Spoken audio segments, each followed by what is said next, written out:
কোটা সংস্কার আন্দোলন একটি অরাজনৈতিক অধিকার আদায়ের আন্দোলন হলেও এটি ছাত্রদের মধ্যে সীমাবদ্ধ আন্দোলন ছিল না। এক পর্যায়ে এটি ছাত্র জনতার আন্দোলনের রূপ নেয়। দীর্ঘদিনের শোষণ, বঞ্চনা, গণতন্ত্রহীনতায় মানুষের মধ্যে একটা চাপা ক্ষোভ বিরাজ করছিল।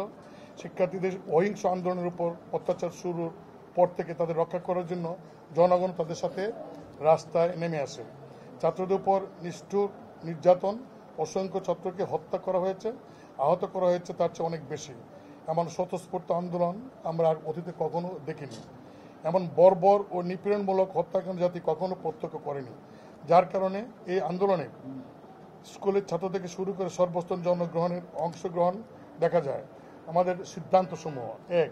জাতীয় পার্টির এই যৌথ সভা সর্বসম্মতভাবে ছাত্র অধিকারের আদায়ের বৈষম্য কোটা বিরোধী আন্দোলনের প্রতি সর্বাত্মক সমর্থন জ্ঞাপন করে।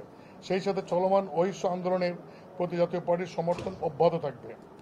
সভায় ছাত্রদের অহিংস আন্দোলনে নিহত ছাত্র জনতার আত্মার মাগফিরাত কামনা করে পরিবার ও পরিজনদের প্রতি সমবেদনা জানানো হয়। এই বৈষম্য বিরোধী ছাত্র আন্দোলনের ন্যায্য দাবি শক্তি প্রয়োগের মাধ্যমে দমনের প্রক্রিয়াকে তীব্র নিন্দা জানায়।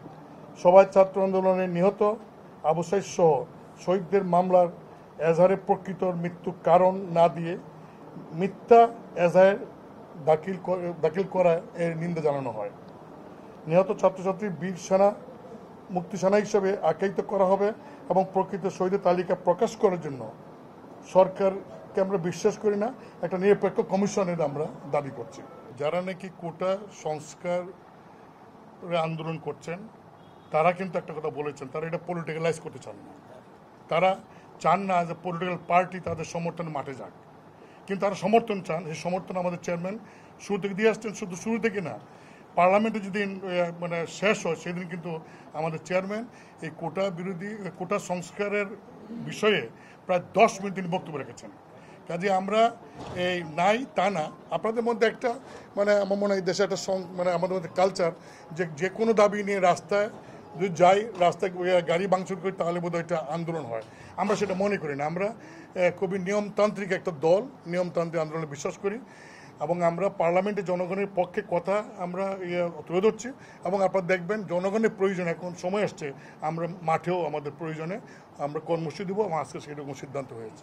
প্রধানমন্ত্রী সহ কোনো সরকারের মন্ত্রীদের বাড়িঘর তো ভাঙে নাই, সেখানে তারা প্রোটেক্টেড ছিলেন। তাহলে সরকার কেপিআই, বাংলাদেশ টেলিভিশন মতো এবং বিআরটিসির যে ভবন, এরকম ইম্পর্টেন্ট প্লেস কিভাবে এখানে গিয়ে ভাঙচুর করে, এটা সরকার তো দায়িত্ব এগুলি রক্ষা করার। সরকার কেন পারে নাই? সরকারের দুর্বলতা, সরকারি দুর্বলতার জন্য যে সমস্ত মন্ত্রণালয়ের মন্ত্রী তাদের এটা দায়িত্ব নেওয়া চলে যাওয়া উচিত। আমি মনে করি সরকার এই সমস্ত ভুল পদক্ষেপ নেওয়ার কারণেই সরকার এগুলির আজকে তারাই ক্ষতিগ্রস্ত হচ্ছেন এবং জাতি ক্ষতিগ্রস্ত হচ্ছে। যেমন ধরার নামে অনেক জায়গায়, ইভেন গ্রামে গঞ্জে ধরার নামে দেখা যায় যে একটা বাণিজ্য আরম্ভ হয়েছে। লিস্ট করে বলা হচ্ছে অমুক বিএনপি, অমুক পার্টি, এর মধ্যে আমাদের জাতীয় পার্টিরও অনেকে আছে, তাদের নাম দেওয়া হচ্ছে। যেমন রংপুরে আমাদের বেশ কয়েকজনকে গ্রেপ্তার করা হয়েছে এবং আমাদের এই মেয়রকেও কিন্তু বিভিন্নভাবে হুমকি দেওয়া হচ্ছে।